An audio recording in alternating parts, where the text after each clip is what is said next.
Good afternoon from CenturyLink Field here in Seattle, Washington. This is Redskins.com Live, getting you set for the Redskins at the Seahawks with Jake Crane-Streifels and Steven Zarda of Redskins.com. I'm Perry Mattern. Should be another fun one. Incredible atmosphere, of course. And the Redskins, Steven, they've been in some games where you're going to Kansas City, going to Philadelphia on Monday night, and got another really loud stadium here today. Yeah, they promote the fact it's the 12th man, a loud atmosphere. The way the stadium is designed is intended to make it loud for the opposing team. And you might be able to see our breath on camera, but if not, it is cold here. It is about mid-30s. It was snowing this morning. It's kind of a sludgy rain now. It's the elements. It's early November football, and it's going to be really exciting. Jake, another week of elements. Last week, the Cowboys in town, and it didn't go well for Washington, losing by 14. Now, they really don't want to go to 3-5, but it's another big test here in Seattle. You'd like to think that last week gave them at least a good experience with how to protect the football. They did fumble it a couple times. Center Chase Roullier with that low snap, and then Chris Thompson fumbling. Hopefully some of those issues might be put past behind them, but you got another element with the cold. But yeah, you look at the big picture, NFC, 3-5 is not a place the Redskins want to be, especially with games coming up against the Vikings at home and then at New Orleans, at Dallas. So you've got a lot of things going on where you need to get this win. Otherwise, you're looking at a really, really tough road. And again, the injuries are, as we're going to talk about, this is really tough right now. That's where I was going to go next. And as always, let's get to the inactives. And unfortunately, Steven, it's not a pretty picture. Yeah, it's 6 offensive players and 1 defensive player. So the 6 on offense are Spencer Long, Trent Williams, and you also have Jordan Reed and Niles Paul, and then Jamison Crowder and Matt Ioannidis as well. So, and Sean Laval, which Sean Laval was the one who was, along with Morgan Moses, was healthy last week. This week he is inactive, and in his place, at least for now, is going to be Ari Kwanjo, who they signed last week off the Ravens practice squad. But again, having some of those playmakers, I mean, Trent Williams has been battling with that knee injury for a while now, but then Jamison Crowder and then Jordan Reed, those are your 2 top playmakers, so to not have them against the Seattle defense is going to be tough. Well, on the other side, Jake, you don't want to talk too much about injuries and, hope people are hurt, obviously, but at the same time, Seattle will be missing Earl Thomas today, and Cam Chancellor also questionable, but we think he's going to play. Still, the Redskins offense is going to have to find some success here today. Yeah, also missing Sheldon Richardson on the D-line, so that'll help a little bit as well. You really think about, well, they're missing Earl Thomas. Maybe Kirk goes the deep route. And that's one of the big things is Kirk hasn't really thrown the deep ball a lot this year. And especially when you're looking at these elements, the cold, the rain, it's going to be tougher for him to really try to stretch the field like that, especially when you're losing some other targets like Jamison Crowder, Jordan Reed.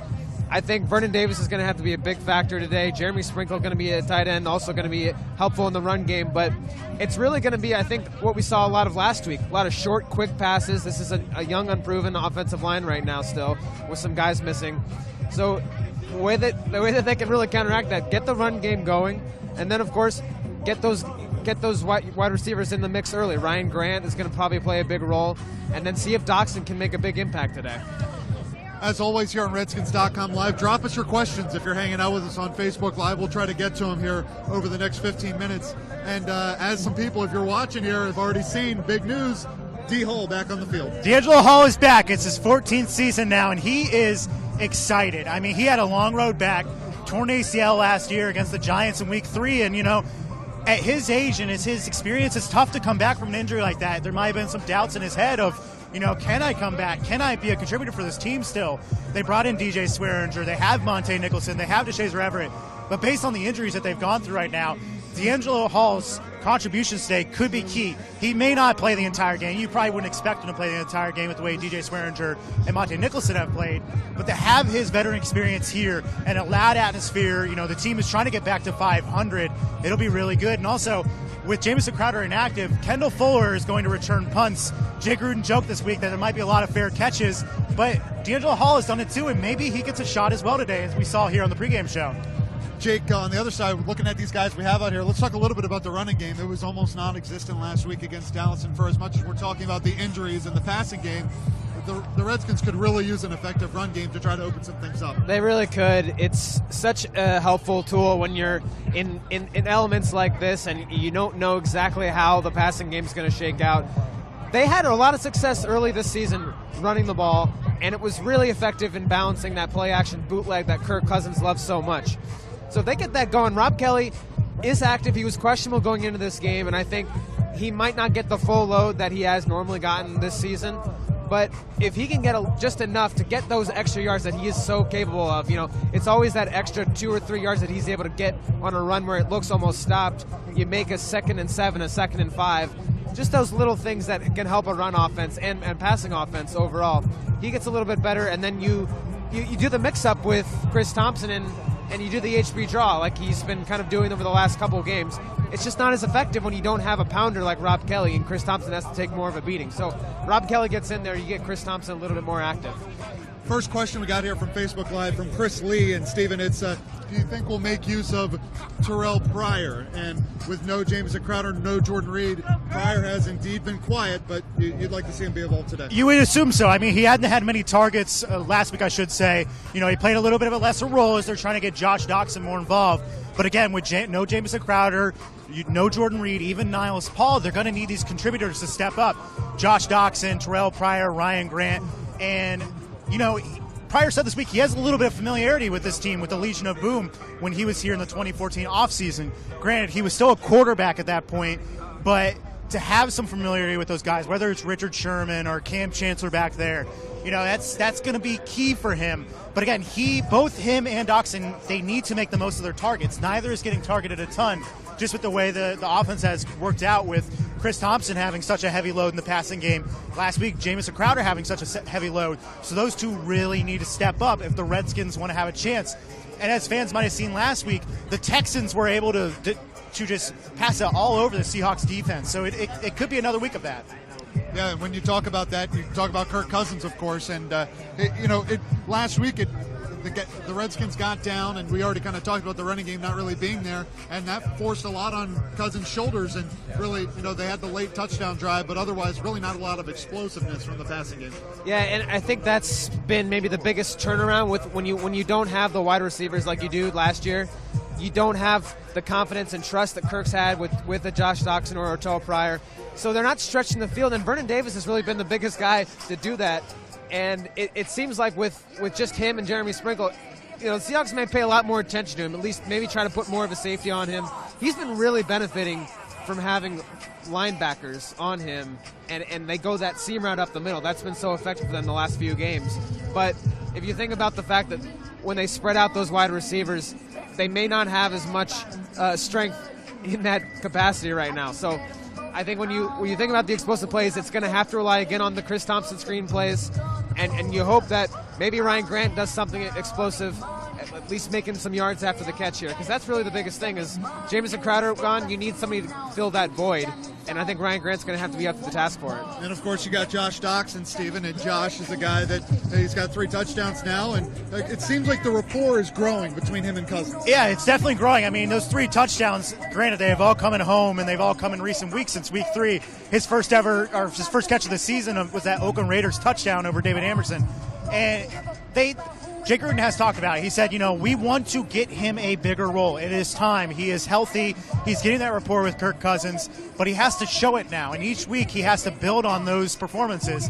Last week, like I said, he only had 1 catch. It was a 1-yard touchdown. He let a deep pass go through his hands. And Jay Gruden said this week, he said, that was only mostly because of the rain. There may not be a strong-handed wide receiver on this team than Josh Doxson. And they need to see that out of him from a consistent basis.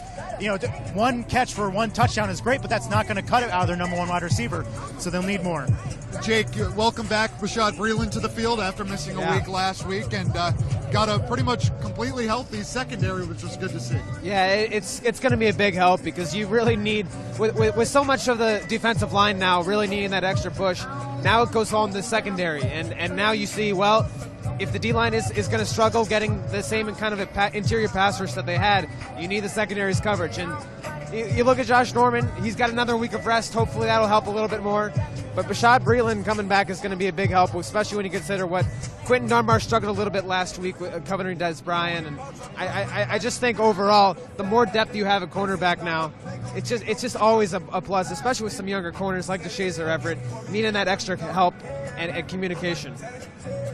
And also on the other side too, Josh Norman, he's starting to get a little little recognition for the year he's been having, Steven. Although he's been quiet, it's been because nobody's really been throwing at him. Yeah, he came back last week against the Cowboys after missing 2 games with that rib fracture, and when it was him against Des Bryant had 0 catches. And we saw in that Chiefs game when he did go down in the second quarter of that Chiefs game in Week 4, the offense for Kansas City was getting nothing going. Alex Smith couldn't connect with any of his receivers outside of Travis Kelce. When Josh Norman goes down, that's when Kansas City's offense started clicking. So he's living up to that expectation of being a shutdown quarterback, and he's going to need to get against guys like Paul Richardson, who has 5 touchdowns so far in the year. You look at, you talked about Vernon Davis already, but along with no Jordan Reed, you have no Niles Paul as well, and that means Jeremy Sprinkle, really first extended action. He's dressed this year, but not a lot of snaps, and he's going to have to do a lot here today. Yeah, Jay Gruden said he's been ready for this moment. He's kind of wise beyond his years, too. Kind of an older soul with this tight ends group, but he's learned a lot from Vernon. I mean, you be in that tight, you're just being in that tight ends group and that whole corner there in the locker room. He's learned so much from Niles and Vernon and Jordan there. I think he's going to be ready. I think they originally wanted him maybe to have a little bit more pass catching ability, but he's been so valuable as a run blocker and maybe taking on that Niles Paul role at fullback, and then in those bigger jumbo packages that they like to use with the running backs. And that was the biggest thing last week, was when so many offensive linemen went down, and then you lose Jordan, then you lose Niles.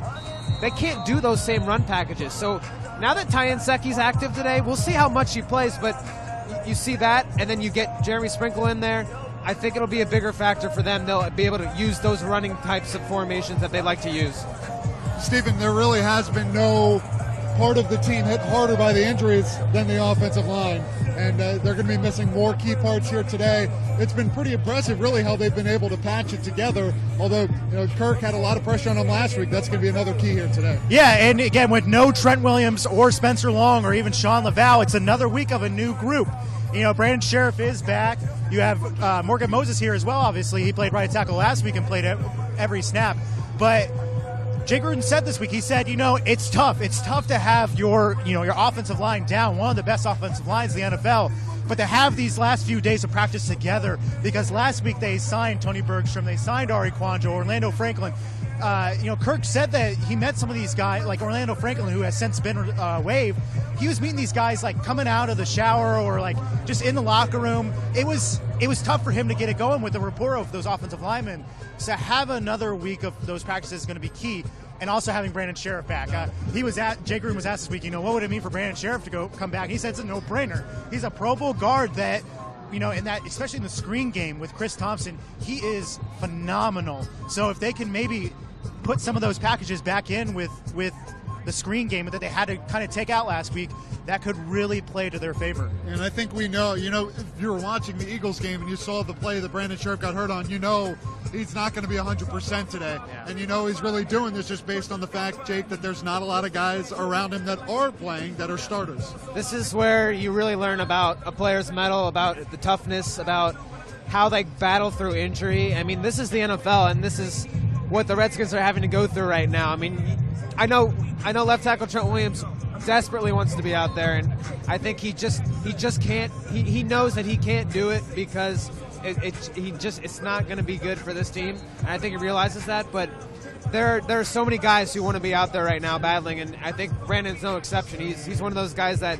just exudes that tough quality that I think this team will start to rally behind, especially this O-line. When they see those guys out there battling through, I mean, all these young guys watching them right now are like, wow, this makes an impact on me. So I'm going to go out there and fight for you.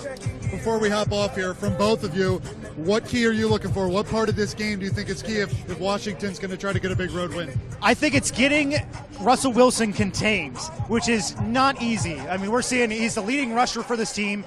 He has 15 touchdown passes, only 4 interceptions, 100 quarterback rating. He's kind of in the MVP discussion right now. And the Redskins at times have struggled with mobile quarterbacks in the past.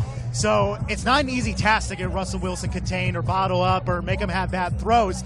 But if they can do that and they can throw him off his game, that could really play into Washington's favor today. For me, I'm going to go Redskins need to finish this game strong. They've had a lot of great opening halves this season, And the second half has just been a complete turnaround. You saw that last week with the Cowboys. You get that mess-up play where you get the blocked field goal, changes the whole momentum. They kind of take it into the third quarter and fourth quarter. It's really important that, for the most part, you keep that momentum going from that first half and take it over and try to finish strong and get that defense to where it is, where they're not worn down by the end of the game. Definitely going to be a challenge. Should be a fun one. We thank you for joining us here on Redskins.com Live. For Jake Crane-Streifels and Steven Zarda, I'm Perry Mattern. Tune in at Fox 4:05 Eastern, and you can listen to the game on ESPN 980 with Larry Michael, Doc Walker, and Chris Cooley. We'll see you next time.